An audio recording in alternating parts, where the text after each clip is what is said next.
Today, we are touring an amazing garage. I'm Justin. And I am Aaron. This is Husman Bros. Make sure that you subscribe so you see this garage tour and see other garage tours like it. And stay tuned to the end because this one is stuff you haven't seen in forever. Come check it out.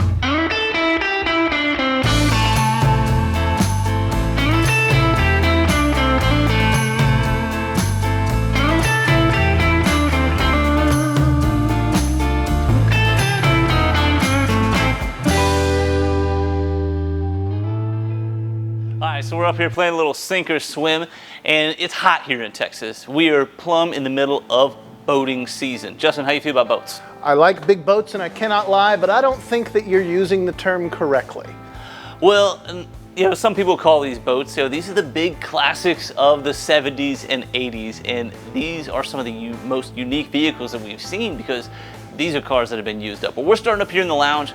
We got this pool table, fantastic. I think this is the first garage that we've done where we have a pool table upstairs. Yeah, actually we have another garage we need to tour where the guy actually deals in classic pool tables, but this is a great thing to have up here. We've talked in our garage a lot about getting something to do other than stare at each other and drink. And I think a pool table is a good choice for it. This one looks perfect up here because it goes with all of the build out that Cousin Leslie put in. Yeah, I mean, I love the feel up here. It feels like an old saloon. I mean, the pool table just sets it off. You gotta have something to do when you're hanging out. And even more than having something to do, you've gotta have a place to get a drink. You've gotta have just a good feeling. I really like the drop ceiling in this one. One of my favorite parts about this garage, though, even aside from the build out. Cousin Leslie told us that his build out he designed after a Starbucks, or wanted to have that Starbucks feel, and that's great. But one of the things that Starbucks have are light. This garage has windows in it, and a lot of garages don't, but being an end garage, there's a lot more natural light. I'll tell you that I hang out in my garage quite a bit, and I'm like a mushroom in a closet because it's so dark in our garage. So I love the natural light. It's a big part of this. Obviously, you have to have a fridge for your beers, a microwave for your lunch, and some place to serve your friends to keep them drunk enough so that you can win at pool and look yourself in that mirror. Let's go downstairs and get to the real show, though. The way this is finished out really gives it a different feel, gives it a really homey feel on these stairs. And rustic too, we got some old aged wood in here. Right. Now this is different from a lot of the garages we've seen. Cousin Ed's garage has a turn in the stairs like this. I like this aspect of this garage setup. Yeah, the stairs are easier to get up. Yeah. Ours are very steep. They are. Yeah. I see what you mean about boats, okay? Yep. I think you're using it in a bit more of a pejorative way because I don't think these are boats. I think these are beautiful pieces of iron. I mean, this is amazing. So first, let's talk about the cars that are in this garage. This is a little different than some of the other collections we've seen. This is a garage full of very rare cars, but there's this thing that happens where you can have a car that's really rare, but nobody knows about it, or nobody wants it because it's four doors. There's rare and not desirable. This era of cars are mostly gone, so that makes them very rare, but I don't think many people are looking for them. Hopefully this video will get some of you guys looking for them, because I think there's some amazing stuff here, starting with this 78 Riviera. This is such a unique car. I could not tell you the last time I saw a 78 Riviera. And I would think that most of them are going to be crushed by now. But thank goodness this one has not been crushed because this definitely fits the rare category. Buick was started in 1903. So this is its 75th anniversary, and this was the special car that Buick put out for their 75th anniversary. It has the same paint scheme as a 78 Corvette pace car replica. It is the Buick LXXV Riviera. This thing is a really special car. It has an Olds 403 under the hood, which has more horsepower than the 350, but not by much, but it's the torque because this thing is huge and you need to be able to pull this big car down the road. It's got the Buick Sport steering wheel. It looks really cool and sporty for a car this big. It's got leather seats, and these didn't come with leather. The Rivieras had vinyl only, so it has an upgraded upholstery in there. So it also has a different window. The other Riviera, the non-special edition, had a big window that covered this whole side. This has got the vinyl top. It's got the smaller window here, so it's a nice touch. It just sports it up a little bit. And of course, the Rivieras were fantastic for the level of detail. They had unique features to them. This one you can see, we get the R in the taillight here, and it's just the kind of stuff you don't see on cars anymore. The LeSabre in a tuxedo. Justin, what are you looking at? I am looking at a car that I kind of grew up in the back seat of, okay? So this is a 1984 Buick Park Avenue. Now the Buick Park Avenue, if you don't know, the reason GM had so many brands is because there was a brand for every position that you were in. The Buicks were the banker's car, and so this is middle luxury. It's not a Cadillac. You were working towards the Cadillac. This Park Avenue is beautiful. The last body-on-frame car that GM made in 1985, they went to a unibody front-wheel drive car.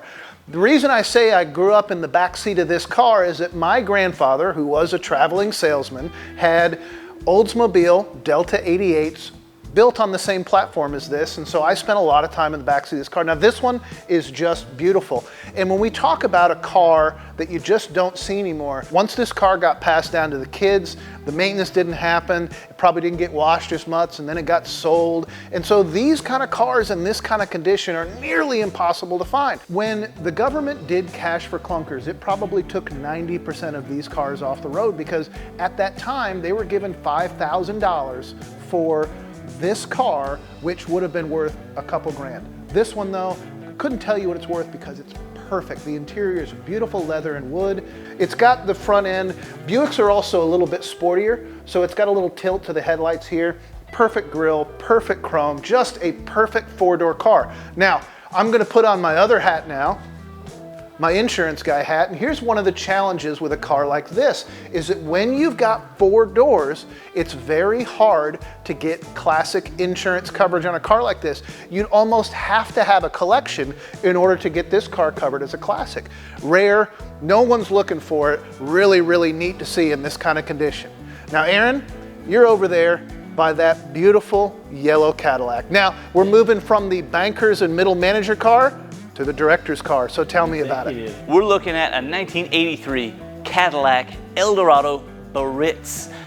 This thing is a creamy yellow, really nice soft color. We couldn't figure out what the name of this color was. If you're a Cadillac person and you know, please leave it in the comments below and you'll solve a mystery for us. But I love this car. This is the business executive's car, but he was the business executive who is not yet married. He's swimming in the secretarial pool every weekend because this car was hot at the time. It's a really nice car for the era, and this is a really specialized option. This is a really unique option. You just don't see this anymore because this was the tip top of the line of the tip top of the line kind of car. The Eldorado, but with the Buicks package here. So you've got this brushed aluminum roof with the chrome trim. This car is super rare. You just do not see these, and certainly these are the ones that have been used up, the ones that did exist by future family members or whatnot, and you just don't see them anymore. So it's rare, and really the more I see it, I desire it. It's just a really, really cool car. Great example from 83. And 80s Cadillac, true to form, has the chrome spoked hubcaps. You may not realize it, but at one time there was a huge market for hubcaps. But of course, we're talking about the exterior Cadillac. If you know Cadillac, you know it's all about the interior. This thing is a couch on the inside. It's awesome. Tufted leather seats, wood grain on the dash, just luxury throughout, all the options in this one. Like I said, it's rare but not desirable. Why is it not desirable? Well, there's a pretty big reason why this Cadillac of this era and other Cadillacs of this era were not desirable, and that is because you had two engine options.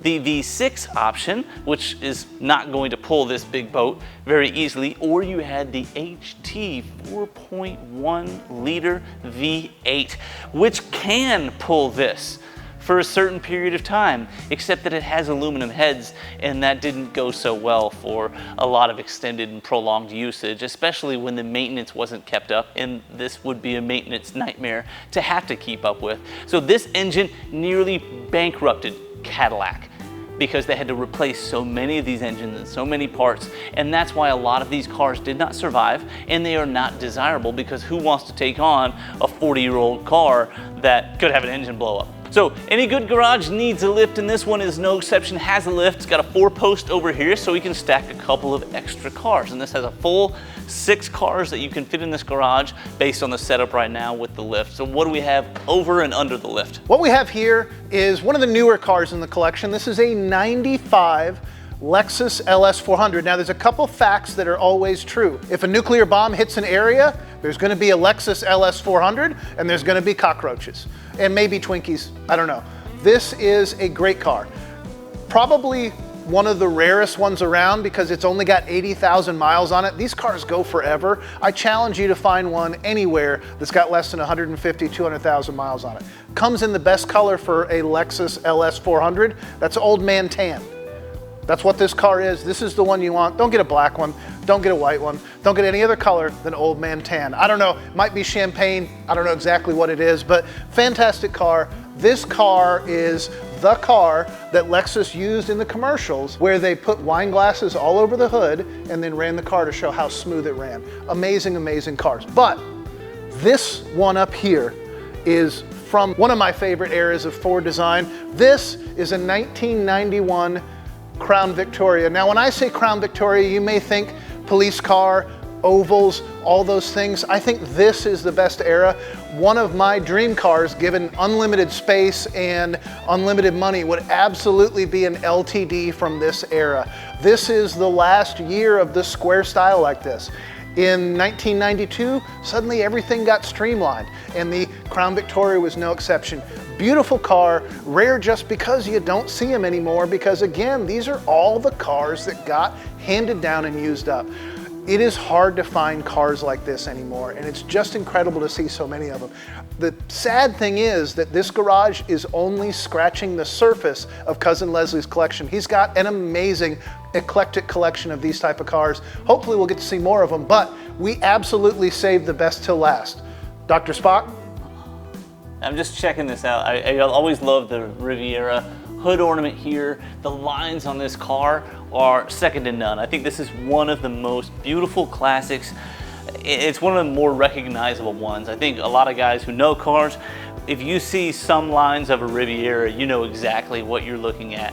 This is a 1965 Verde green Buick Riviera. This thing is all original. Well, it has been repainted and certainly maintained throughout the years, but I'm glad they repainted it because they put some metal flake in it, and I think the metal flake looks fantastic. We're inside because frankly lighting is better when we're filming, but when it is outside, oh my gosh, it really pops. It really makes these lines pop. And the Riviera has always been one of my favorite classics. I just love the lines, the way it looks, the clamshell headlights. But the Riviera has a unique tie to it that a lot of car people know because it's a car that Leonard Nimoy purchased when Star Trek was at its height. And at the time, he was obviously on the show with William Shatner, and William Shatner messed with him to no end. He messed with the car. He would move it around, and Leonard Nimoy couldn't find it. He would put stuff in the trunk, put baby powder all over it. So he messed with him to no end until the studio finally said, cut it out. So a lot of people know that story and know that this is the Leonard Nimoy car. But really, I think Shatner was doing it because he was just jealous. This car is absolutely beautiful. So just a great example of a Riviera. Now, Justin, you said this is only a piece of the collection, so are we gonna go see the rest of it? Well, Cousin Leslie told me he keeps a spreadsheet of the cars he has and where they're stored. And you know how I am with spreadsheets, so the answer is probably no.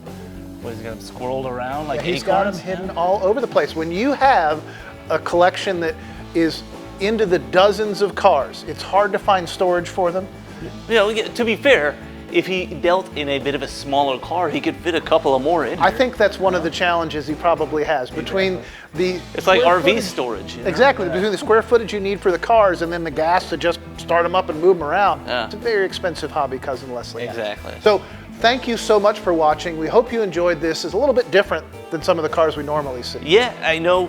Tell us what your favorite car is out of this whole garage down below in the comments. 100%. Be sure to subscribe, and we would love to come tour your garage. So if you've got an interesting collection of cars, leave a comment down below, and we'll see you next time.